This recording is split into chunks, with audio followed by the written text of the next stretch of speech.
Hi guys, we're going to take a breakdown look here at the latest trailer for the Final Fantasy VII Remake that's just hit yesterday at Sony's State of Play. Just before we get started, I want to give a big shout out to Tim Ross, who is the latest Patreon supporter for the channel, so thank you very much, Tim. Okay, let's get started with today's show.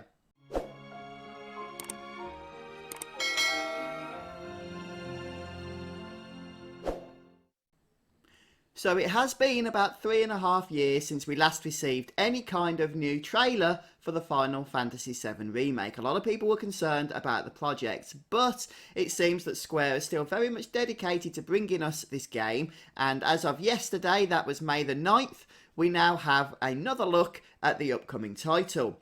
And to be honest, it doesn't show a whole lot of new stuff for us, though the end of the trailer does tease us with a bit of an update that we are going to be receiving more in the coming weeks, in particular next month in June. So certainly be looking forward to that. But I thought we'd take a closer look at the trailer itself and see anything we can spot, anything we can notice, and, you know, talk about those things. So let's go ahead and watch, see what we get. I did already do my initial reaction to this trailer, which was the video before this one, so you can check that out if you want to. So here we have a pretty nice shot coming in of Ares, or Aerith. I'm not sure how she's going to be named in the remake. Probably the latter, I'd imagine. And this looks to be from the opening cinematic of the game. One thing I have noticed from this trailer, and indeed from the previous trailers, although they have been sparse, is that the remake seems to be a very, very faithful recreation of the original. Which kind of also goes in the face of what they've told us, that this won't simply be based upon the original game, but on all the other bits of lore that they're going to be drawing out of the universe that have been introduced since that 1997 release. But as I say, so far from what we've seen in the trailer, they've really stuck to what it is that we know from the original. Okay, so I'm guessing that this is, I could be wrong, but I believe this is going to be taken from the scene where you escape from the reactor and split off from your party at the start of the game. Once more, one thing I should say, I did say this in my reaction video, is that pretty much, as far as I can tell, everything, or almost everything that we see in this trailer is taken from the very start of the game. And I'm not sure whether that's something to be concerned about, or whether it's just Square not trying to spoil anything from the preceding bits of gameplay. You know how when they did the marketing for Avengers Endgame, they made clear that the trailers and that were all taken from about the first act of the movie. And that was pretty awesome, because then when you watch the film, you recognised all of the scenes you'd seen in the trailers for the first hour or so, and then after that you really had no idea of what to expect. Well, maybe Square have gone for something similar here.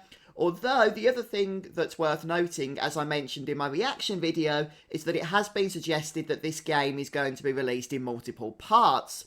And if the first project, the first part of that project that we're getting takes place around Midgar, then it makes sense, I guess, that that's all we're going to be seeing in this trailer, because that's probably all they're currently working on. Hands up! Okay, so here we see the Guard Scorpion, once again, in that first part of the game. This is the first boss battle involving Barret and Cloud. And we've got some abilities over here, Punisher and Attack. So this is a little bit different than what we've seen in previous trailers. And it looks like we've got these blue bars, I'm guessing are the limit bars. And I really hope that the limits from the original game do make their way back, because they were a staple of the battle system there. So yeah, I'm not sure exactly what Punisher is, but we've got the commands menu as well. I'm guessing that's where you'd access your various magics and what have you. And I like the way that this is pretty typical now, of course, in Final Fantasy, that we've got the cinematics in the middle of the battle here. We've got the battle interface up, but I'm guessing that the Guard Scorpion's going into phase 2 of the fight or whatever. So we're getting this pretty awesome shot of him throwing these explosives around and just generally destroying the reactor as he fights. And this, I assume, this scene here is taken from the bit where you've gone or failed the security checkpoint on the train. I'm sure many of you remember that, and you basically go your separate ways. The party goes its separate ways from the rest of Avalanche. And we don't, I believe, in the original game get to see Biggs, Wedge and Jesse running off. But apparently here we will get to see just that. Have fun. And this, I would imagine, is also the opening bombing mission It seems the time has been increased so far from 10 minutes to, I'm guessing, about 20. But this just looks amazing. It really does. Literally, the whole place is crumbling. I'm guessing the bomb hasn't exploded yet. So this is the aftermath of Cloud and Barrett smashing their way through. Probably fighting that first boss. We saw how the Guard Scorpion was sending its missiles all over the place.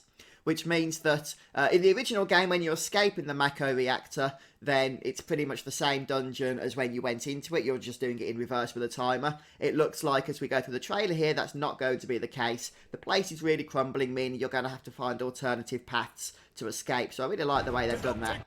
Notice how we're having to meander across the roof here, the piping. And again, I think this is taken from that bit where we escape from the security checkpoint. And you know when you're running through the tunnels and you're trying to find your way into the next reactor? Notice as well we've got Tifa, Cloud and Barrett currently in the party, which is pretty much exactly as it was in the original game at that point. Like I said at the start, they really are drawing... they're just... I don't want to say they're copying the original game, but they're staying, it seems, really faithful to it at the very least. And we've got a new ability here, Back Blast. Looks like Barrett moves backwards as he shoots his machine gun arm. So one thing I am really both looking forward to, but a little bit cautious about, is how the battle system is going to update from the original game. Because obviously we all know, and we've known for a long time, that they're not going to be using the ATB system in the remake here. It's going to be something a little bit more like Final Fantasy XV. And I wasn't a huge fan of the combat in Final Fantasy XV. I know that some of you were, and that's fine. For me, I found it a little bit clunky. But the actual concept of a more action-oriented combat, I'm absolutely fine with. So hopefully they'll refine that combat and just bring it a little bit more, you know, into a refined state for Final Fantasy VII here. And going back to a previous point, it looks like there will be the original limit breaks. I can see that Braver is an option here. It's tied to a shortcut.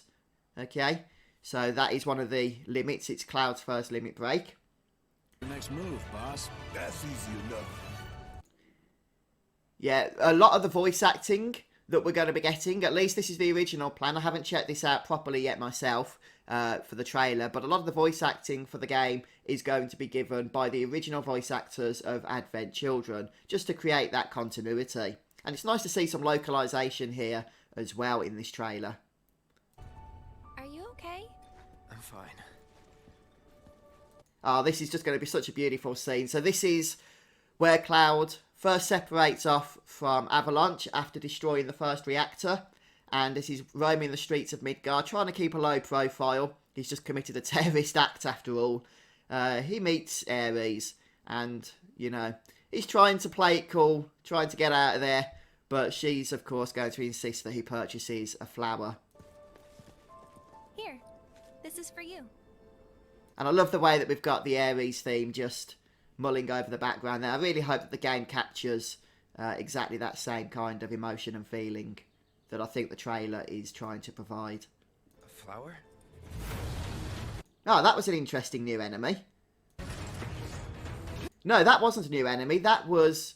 I'm absolutely certain...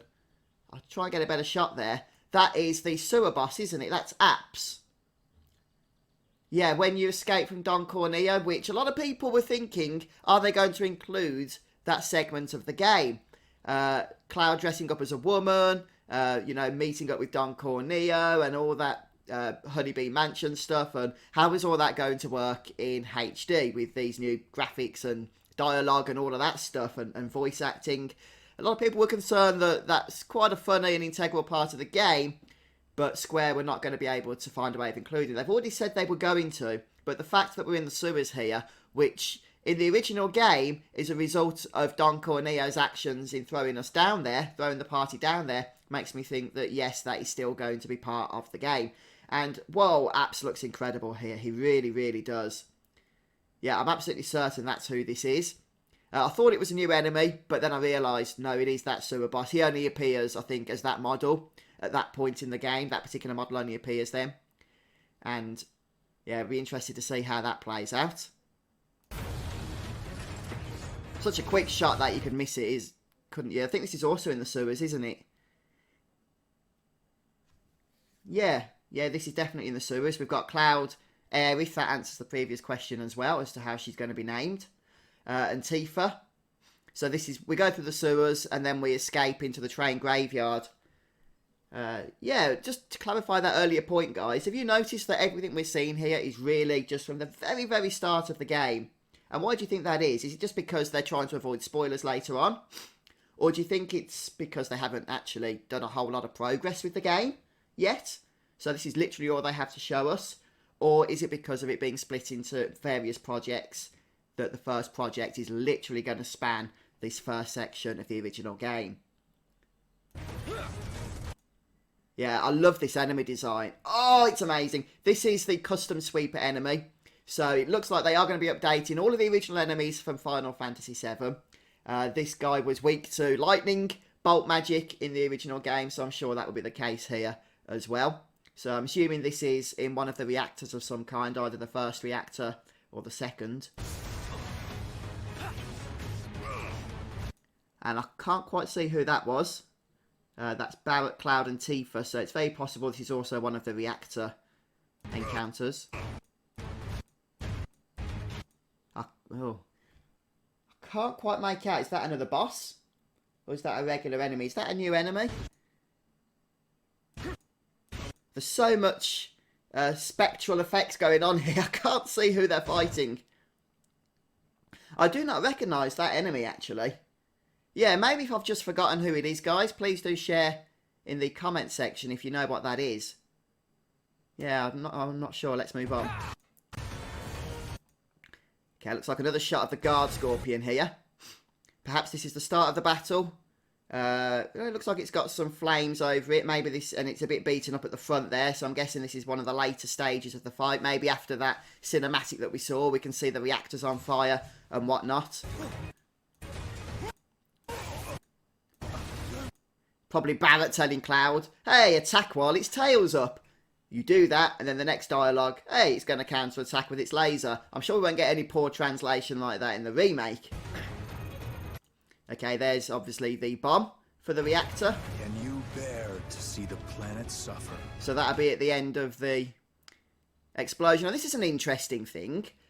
And just a flat-out appearance of Sephiroth. Now, I'm not sure whether they're going against the original game here and introducing Sephiroth earlier than he was introduced in that version of the game, or whether this is actually taken from a later part of the game.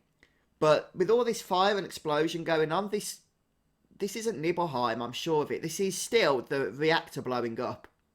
I'm positive about that, because Cloud wasn't going to be looking like that. Unless it's kind of like a flashback because of the reactor blowing up. It's triggering his memories about what happened at Nibelheim, and so he's having this vision, or this appearance, this manifestation of Sephiroth. He's playing on that. But that's interesting because, of course, in the original game, we had this huge build-up as to who Sephiroth was. We'd hear his name mentioned. We'd hear how people were scared about who he was. We'd hear how amazing and powerful this first-class soldier known as Sephiroth was. He was really built up as a legend before he was introduced to us as a character. So I hope we don't lose that with the remake, because that made Sephiroth one of the better villains of Final Fantasy, in my view. Having that mystery and just that legend built up around him before he's actually introduced to us proper. So maybe, you know, seeing him in the flesh won't detract from that. Maybe that will just add to that legend. But yeah, it'd be interesting to see how it all plays out. Cloud. And there we have it. Yeah, I still don't think, I could be wrong, I still don't think Final Fantasy VII Remake is going to be the official title of the game. That sounds more like a placeholder name to me, but I could be wrong on that. But we'll see as time goes on. Yeah. And that's the final shot of the trailer. More to come in June. So, of course, we do have Square's presentation happening next month. This is just before E3 begins proper, and they will be occupying Sony's normal slot. Of course, it's not Sony's slot, but it's the slot they normally occupy. So, as soon as that was announced, actually, a few weeks ago, a lot of us had a very good feeling about the remake then, because, you know, that's what everybody really wants to know about from Square Enix right now, isn't it? So it seems to be that that is going to be the case. So the hype is real, guys. The hype train is rolling once more. And as Barrett himself says, there ain't no getting off this train. Especially if Square keep dragging it out as they have done. But there we have it then, folks. So please, what do you think of the Final Fantasy VII Remake trailer, the cover trailer? Please let us know in the comment section. And if there's anything I've missed in this shot by shot, then please do share your thoughts on that as well. But thanks for stopping by today, folks. Don't forget to stay subscribed to my channel for everything on the Final Fantasy VII Remake going forward. And I'll see you next time. Goodbye.